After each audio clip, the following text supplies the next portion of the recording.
Hello, welcome to Geeking Out with Shad. Behind me, you'll notice the Volkswagen ID.4. I just drove this up to my property yesterday. It's 135 miles roughly to get up here, and so I wanted to see how the range did on this car. This is a Volkswagen ID.4 Pro S with dual motor. So dual motor meaning it's all-wheel drive. I believe S is the sportier version versus just the Pro, because this car is quick, like really quick. It's pretty insane actually. So I actually brought mountain bikes on the back of the car this time, so I thought the mountain bikes would have caused enough drag to reduce the range quite a bit, but it doesn't seem to have affected the range that much, because I got up here with 48% battery. So the EPA estimate on this car is 245 miles of range, and on the Bolt the EPA range is 249 miles, so we're talking 4 miles difference.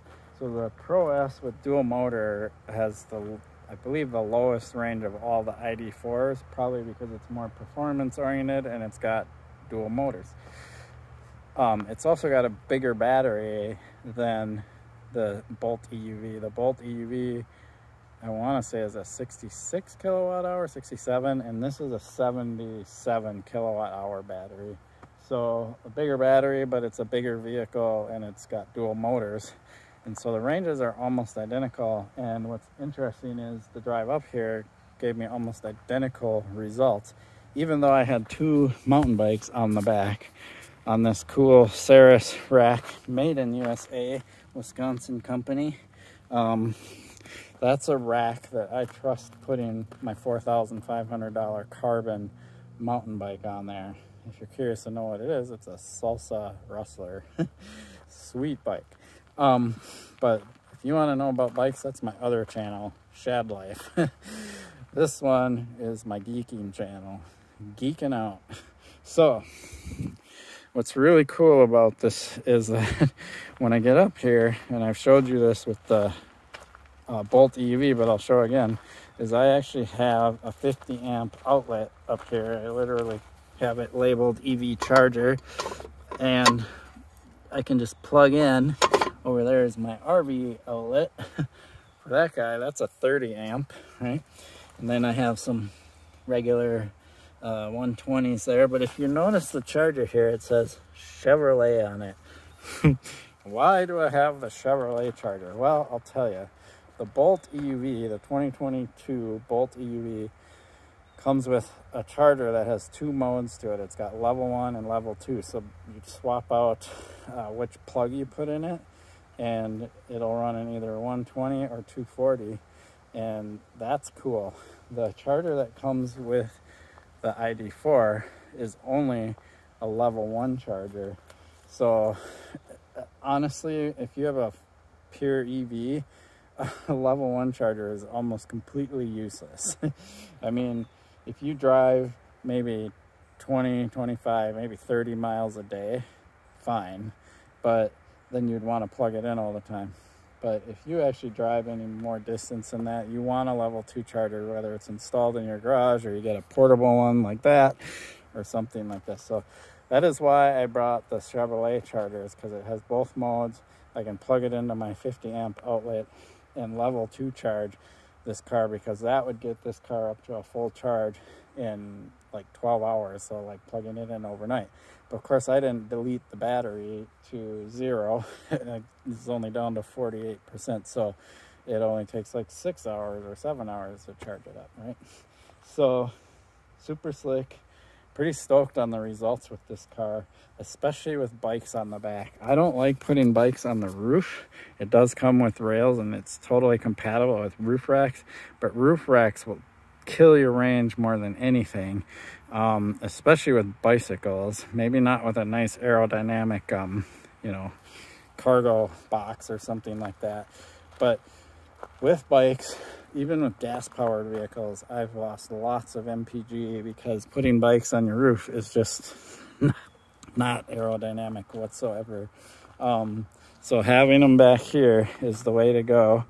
The wheels do stick out a little bit and the handlebars stick a little bit above, and I thought that would affect the range a lot more. But what I think happens is, with aerodynamics, and this car is pretty aerodynamic shape, the air starts to break up and get, more twirly as it comes off the back of a car. And so I think by the time the air gets back here, the bikes don't affect it very much, which is why if you haul bikes, I highly recommend getting a hitch mount and a hitch rack, because it's just the way to go. And it's even what I do on my truck, believe it or not.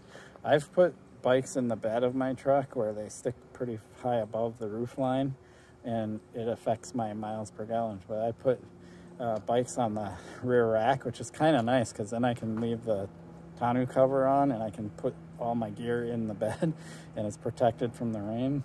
Bikes are they're fine in the rain because they're designed to be in wet conditions so they don't get messed up too bad. But it's pretty slick because I get much better miles per gallon even with my Toyota Tacoma. So I can't wait to get a hitch for my Bolt EUV, because right now I take the front wheel off and I can get one bike in the back. I could probably get two, but then I'd have to put a blanket in there and take wheels out. It'd be a mess. So I definitely plan on getting a hitch mount for my Bolt EUV. So that's it. Super impressed with the range of this car.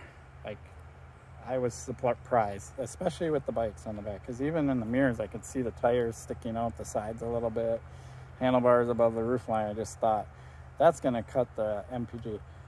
I don't have anything to compare it to because I haven't driven this car up here without bikes on the back. It'd be interesting.